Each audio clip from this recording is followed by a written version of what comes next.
This is Cary Gans again with Mobile Market Creator and Marketing for Dentists, etc. What I have here for you now, I just wanted to show you real briefly how to go ahead and alter the template. Now, I really can't go into all the details on how to use Microsoft Word or OpenOffice if that's what you end up using. But they all work in a similar fashion, and they're really not tough to do. So I'm just moving these palettes around. I've put this template together for you. Now, what you're going to do is you're going to go into each of these boxes and you're going to change them. All right. Now, you may have to work a little bit. I can't help that because, once again, sometimes the text, this is all fake text, as you can see, may run into another page. You'll just have to play with it a little bit. If you run into trouble, you can always give us a call, but we can't do tech support for Microsoft Word or OpenOffice. It's something you're going to have to play around with a little bit. Or during our Q&As, if you want to bring it up and I can try to help you, we can try to do that as well. So once again, use this at your own risk, but it's really not all that complicated. Now, all you do really is just click on the spot where you want to change, and you just type in whatever you want. So I'm going to type in the dental spa at Garden City, and that's all you really have to do. My computer's recording, so it just takes a while.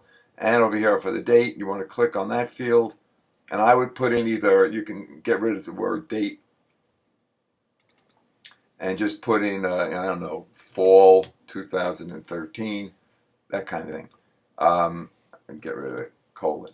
Now, all of these are just fields. You can change everything and anything. So you click on a picture, you can delete it. I put these in more or less as placeholders, but they're not really, because I can move this anywhere on the page that I want. If I left click and hold it, I can move it around.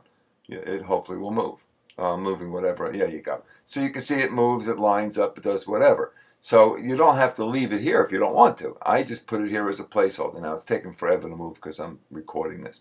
But you can see, so you can delete it. Just hit delete, gets rid of it. You can go ahead and replace it with another picture, something from your practice. It could be, a picture of the doctor, the staff, whatever you want it to be.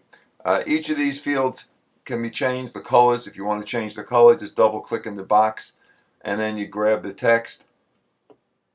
If I grab the text, well, I just was going to type in it. That's what, all right. So if I click, you can change the color, type in here whatever you want. This is the text, whatever.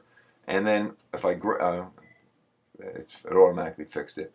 You can see how slow this is once again because I'm recording, but forget the fact that it's misspelled. I can grab it, go to the palette, and I can change it to whatever color I want. I can make it, whatever.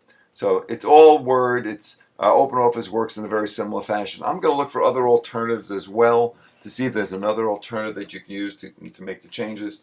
But that's all there is to it. Now, if you want to, there are multiple pages here. Everything carries forward, so whatever you type, will carry forward. It's set up as a template.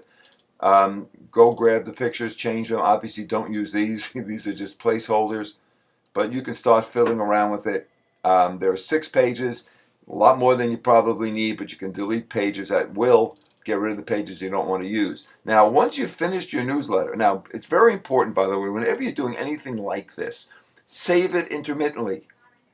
You may not want to call your newsletter, by the way, keep smiling. Call it whatever you want. And then make sure you put your practice name in over here. The box is not where it's supposed to be. It should be down lower. See, I'm using my arrow keys just to move the box. It will eventually move. You can see it's moving very slowly. But make sure you put your practice name in there. Don't leave it insert your practice name because that will look kind of silly. You want to make sure you change that. And then make sure you save every minute or two. Because once you put all the text in, if you mess something up, you don't want to have to redo the whole thing. So go back in, make sure you save it periodically. And when you save it, I mentioned in the text on this page that please save it as something that's pertinent to that specific newsletter. Don't save it as whatever it's going to be because you want to keep the template and then be able to reuse the template. So don't just click save as. So you're going to go up and you're going to click, well, you can't see it because it's off screen, but go to File and Save As and rename it something. Fall Newsletter 2013, whatever you want to name it. So you can come back in and use the template again. Now, if you want to go ahead and use that as your template, so be it, because you can always come back in and change it and save it as something else as well. So let's assume you save this as, you just click Save, okay? Now the template's going to have the new stuff on it. So every time you come in order to use it again, you've got to click Save As. I hope that makes sense.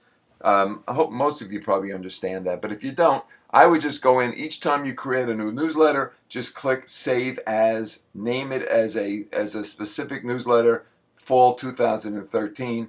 That way you keep the template in its original form, and you can work on the Fall 2013 document any way you want. And save it as a document, not as a template.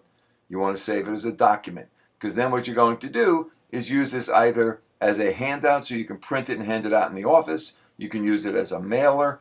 You can even use it, put a link to your website. Hopefully you are building one, and you can have this newsletter on your website and have people download it off your website.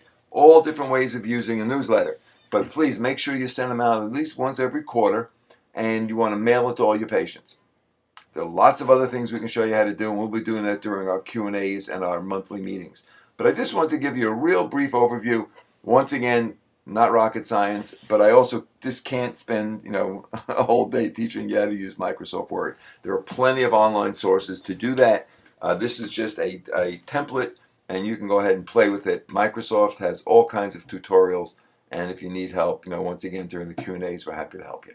I hope this makes some sense. I just wanted to give you a real quick bird's eye view of what to do.